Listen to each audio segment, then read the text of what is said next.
next person I'm going to introduce is a friend to the fire service, a true brother to the fire service. Ever been to FDIC, run into him in the halls? Just one of the finest firefighters you could ever meet. A brother through and through. He takes time out of his schedule every year, has not missed one, this is his fifth, to come speak to the attendees here. When I hear him speak, I leave and you're just fired up. He brings a great message every time he speaks. Chief Bobby Halton is currently the editor-in-chief of Fire Engineering Magazine and the education director of FDIC. He's our good friend and our brother, Chief Bobby Halton.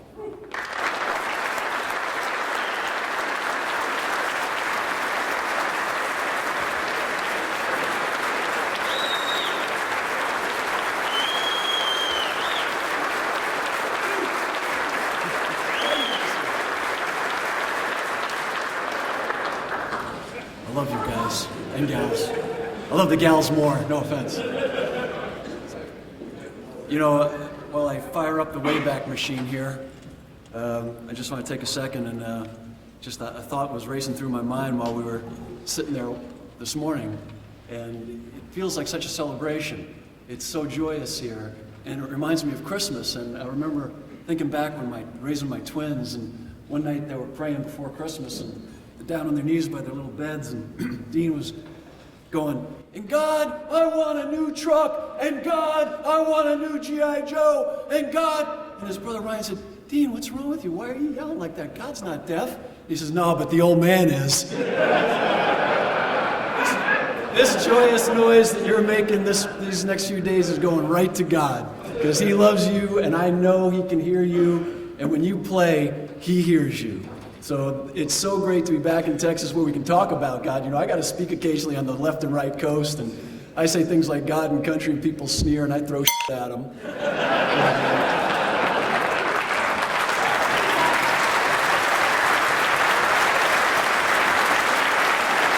God bless Texas.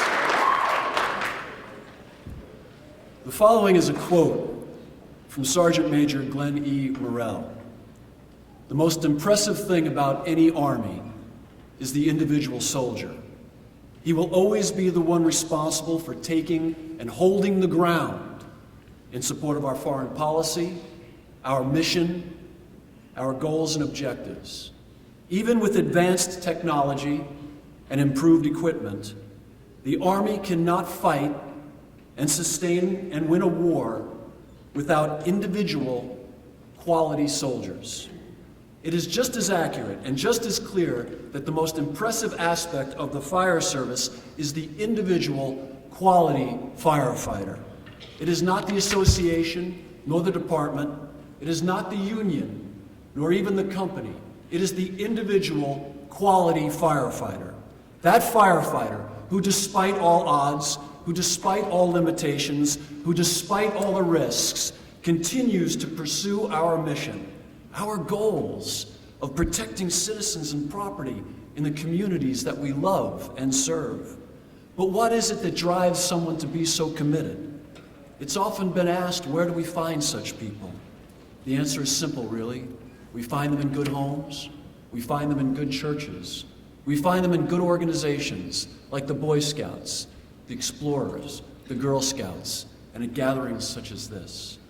But what is more important as to where we find them is what we find in them. For what we find in every individual who makes a difference is a true moral sense. We call these people people of character. They have a true moral compass, a sense of moral direction, and they exhibit it in their behavior.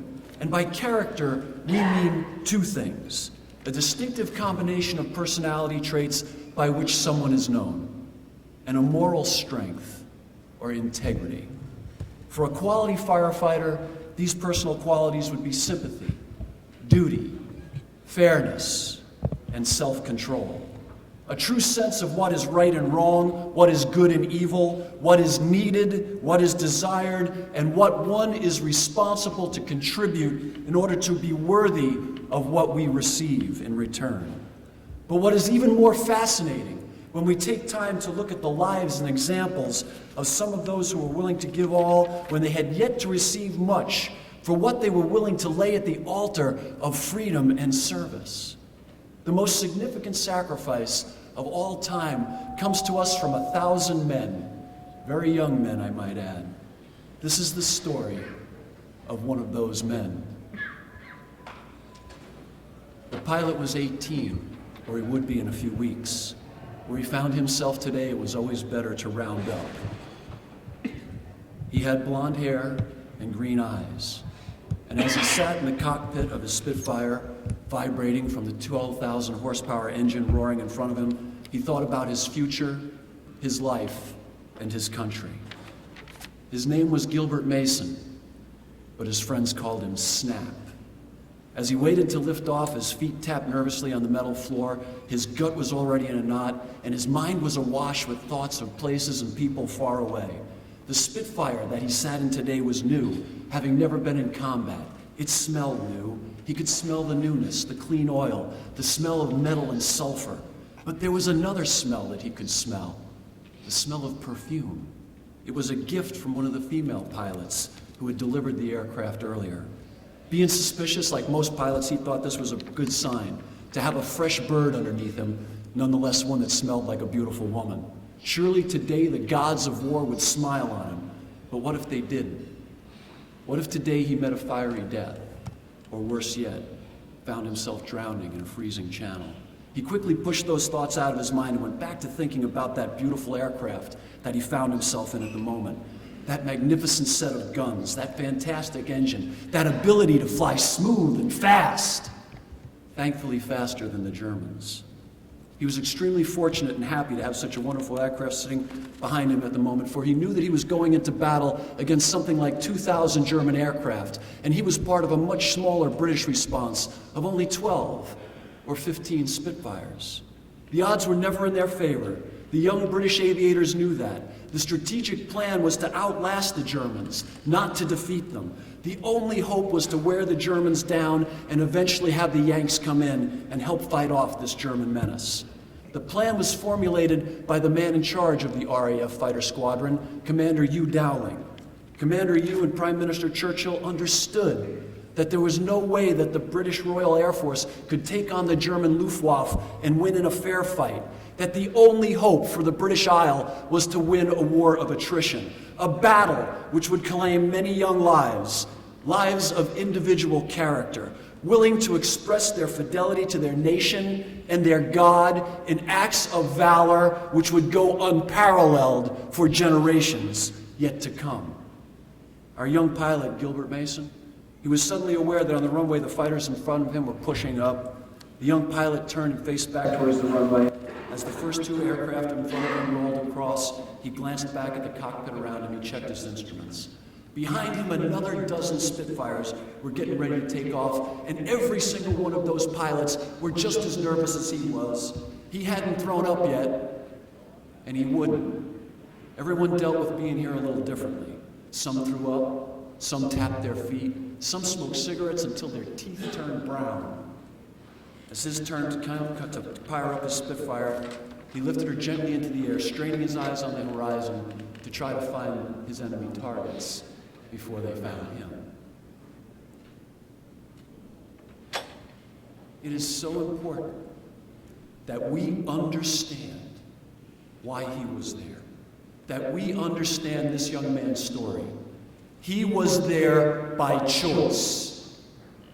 Choice is a magnificent standard, up to a point. Men have made it clear that they are willing to die for freedom. But the freedom that men want is not unconstrained choice. It's rather the opportunity to express themselves, to enrich themselves, to govern themselves in a world which has already been defined by routine and intuitively understood natural commitments. Ordinary people understand this well, and they insist that freedom is only meaningful in an orderly society. What young Mason was fighting for in the skies over England was political liberty, the greatest gift that a people can acquire for themselves. A gift which is threatened when our social order is threatened, usually by economic downturns and crisis. And it's frightening to see how many people are willing to turn towards strong and charismatic leaders like Hitler and Mussolini and Mao when social order is threatened, and they're willing to accept the imprisonment that comes with their socialist and Marxist measures that are used to control the public and to repress freedom in order to restore a so-called order which actually just establishes their power and control. Young Mason understood what he was flying for, and so did his fellow pilots. They fought to maintain commitments that had taken centuries to create, yet that could be destroyed in a generation. Freedom, political freedom, religious freedom would be lost if those of lesser character, those who would gladly trade stability for freedom, security for liberty, would have their way. And so 6 weeks later, we find young Mason preparing for his third combat sortie of the day, preparing to fly into another frenzy of deadly dogfights. Today alone, another dozen of his fellow pilots had been shot down. Having survived the Battle of Britain now for almost 6 weeks, he was one of the old guys. He'd gone from being called Snap to Lieutenant to now the old man. Only 18, and they called him old, which in Mason's mind was kind of funny because that's exactly how he felt. Mason watched as the formation leader lifted his Spitfire into the air. He released the brakes and pushed forward on his throttle, and 10 minutes later he was at 20,000 feet. A cluster of German bombers and fighters were flying towards them. The radio controller had told them that there might be as many as 80 planes. But at this point in time, radar was very inaccurate, and it could be as many as 800. After losing dozens of fighters by flying in tight attack formations, the RAF had now changed their tactics, allowing a wingman to fly above them to keep eyes on both sides and below, and that was where Mason now found himself. His mask was cold and dry. His stomach and his bowels felt bloated. His Spitfire was not pressurized, and it made it very painful to stay in the cockpit for very long. After this third sortie of the day, he knew he would be sore and tired. He knew he'd have trouble even holding up his head. But right now, his heart was very strong. It was racing. He was ready for a fight, because among the many targets that the German was surely coming after today was his home base. And the thought of protecting his own turf put a little more emotion in it. As the formation circled over London, the dispatcher told him of the approaching German bombers. Gently banking to the right, the formation leader brought them into position. When Mason came around, he saw them. They looked like a cloud of glass. So many glistening windscreens, aluminum wing tops, spinning propellers, all reflecting in the sun. There were over 400 German Hinkle bombers, and surrounded by a swarm of Messerschmitt fighters, all of them tucked tightly together and headed straight for him. Mason's heart skipped a beat. He clutched his hand around the stick in the throttle, and without thinking, he gently lowered himself into the cockpit, partially for protection, but also to line up his gun sights. Blue leader, the flight leader, turned the formation back and put them into attack position on the bombers, making it so they could drop out of the sun onto the Germans. Mason stumbled across the button on his stick, switching his guns from safe to fire, and he dropped out of the sun, attacking as the powerful engine of the Spitfire began screaming. A German Hinkle 111 bomber came into his view, and he kicked his rudder hard to the right to come around, lining up his gun sights with that black and yellow bomber. His legs began to tremble against the pressure inside that cockpit of holding his aircraft so hard against the pressure of that passing airstream. The German aircraft didn't move. It kept flying towards its target steadily. It must be on that final bomb run, Mason realized. He knew he only had seconds to take that bomber down, because once its bombs were dropped, it would dive and it would flee for safety. Around him, the air was already filling with smoke and screaming divers, diving bombers, and falling bombs. Falling pieces of shattered metal, a couple of parachutes, and some greasy fireballs. The radio was full of urgent voices. His wingman was screaming to come around. The flight leader was screaming, "Watch my tail." The female voice of the voice controller, "Your planes are coming up the Thames." Radio 11, "What's your fuel state?" And there were other voices, some smooth, and some panicked, but far too many to keep track of. Closing in on his target, he moved his finger over the fire button, shoved the rudder pedal around once again, took a deep breath, and held hard to that plane. He pushed her over. He didn't need to control that throttle any longer. From here until that fight was over, it would take all of his energy to hold that plane, and energy that he and his engine had left to give. He roared towards that German bomber. He slipped the gun sight, and he noticed the bomb bay doors were open. He had maybe a second or two. The small red dot lined up on the fuselage, and he fired a short burst. The Spitfire shuddered as over 600 .303 rounds left his guns and landed on the German bomber. The 111 shook and slipped and rolled gently on its side, pieces of metal ripping away. The left wing fluttered through the air. The Hinkle righted itself, spat out a few bombs, which fell without arming, hit the right wing just before it snapped off. It was then that Mason saw the tracer bullets shooting by his cockpit, angry yellow flashes of light. Instinctively, he jerked back on the stick, pulling that Spitfire's nose into the air, and when he glanced in his rearview mirror, there was the Messerschmitt 200 yards behind. But he was at full power, and the Spitfire was better than the Messerschmitt, and the German fighter fell below him as he headed towards the sky. The words "speed or life" rushed into his head, and now that lesson saved his life, a life that only had a short time left to celebrate. Several months later, on September 11th, London was hit by a series of airstrikes that devastated the city. Over 500 bombers bombed during the day, and 200 bombed throughout the night. This forced the Royal Command to change their tactics. On September 15th, every plane that the British had available went up to meet the German threat. They continued this tactic for several more days. The Germans were suddenly stunned by the appearance of all of these British aircraft, and they realized that the Battle of Britain was far from over. They decided to turn their sights on a softer target, Russia. On the final battle over the skies of Britain, young Mason, low on fuel, and only 12 miles from the RAF landing field Biggins, spied a German bomber off to his left. Low on fuel and near the dreaded English Channel, he radioed, "I'm in pursuit." A pursuit of glory, a pursuit of immortality, a pursuit of fidelity, a pursuit of freedom, a pursuit by a quality individual. On a cold and rainy November afternoon, the family and friends, comrades of a young aviator, one of over 400 who had given their lives in the battle over Britain, meant to commemorate the memory of Gilbert Mason. The honor guard stood tall and proud. The taps were played quietly on a hill. The lone piper marched through endless rows of graves for the 8th time that day. The honor guard stood tall and proud because they understood the character of the man they were honoring. They had tremendous sympathy for the family and the fellows and soldiers who gathered to mourn the loss of this quality individual. The soldiers stood silently and mournfully, recognizing the sympathy that this young man had for his nation and for the freedom of the world.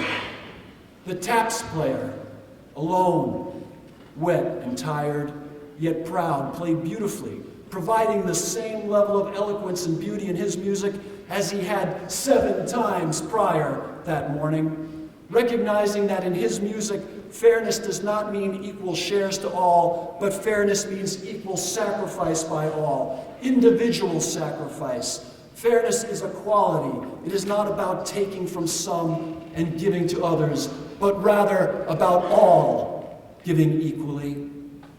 As the soldiers, sailors, and fellow airmen, friends of Mason, stood, not a tear fell from their cheeks, not a sob was heard, for they exercised self-control.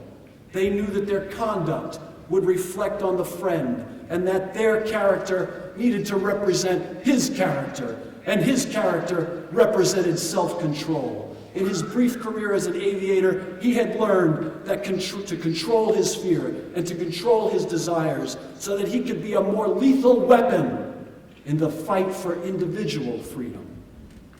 And finally, over the empty coffin stood his mother and dad, racked by the loss of their only and beautiful son, devastated emotionally by the dreadful loss, and nonetheless proud of his devotion to duty, proud that their son, raised in privilege and educated, could have easily avoided such a dangerous duty, but rather chose for the actions that eventually claimed his young life.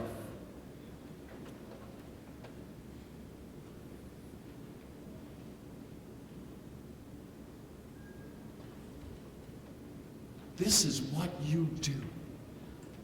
You honor men and women of character, quality individuals. You recognize the sympathy that they had for others and that others had for them. You recognize the sympathy that they had for its nation, its privileges, its values, and its heritage. This is what you do. You honor men and women of character, quality individuals.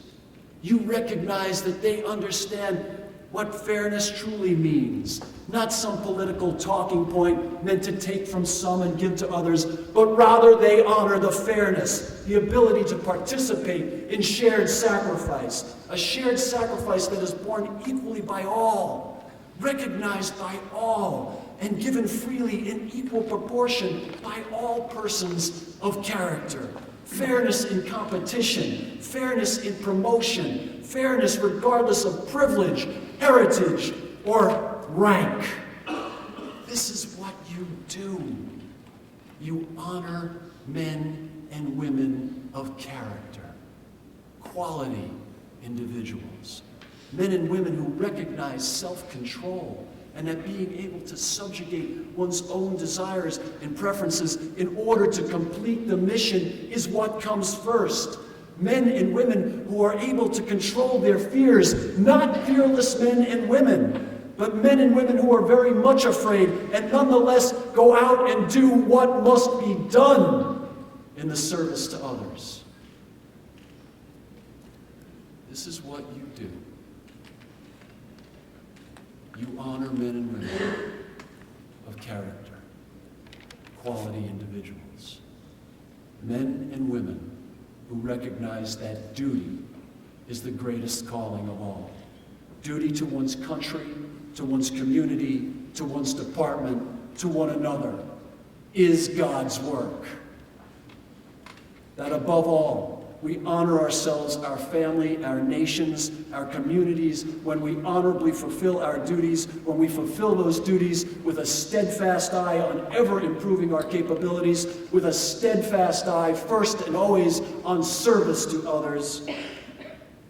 And so to those of you in this room today, to you, men and women of character, to you, quality individuals, you brave band of brothers who have chosen to burden yourselves with this awesome responsibility of representing and honoring what it is to be a person of character, a quality individual.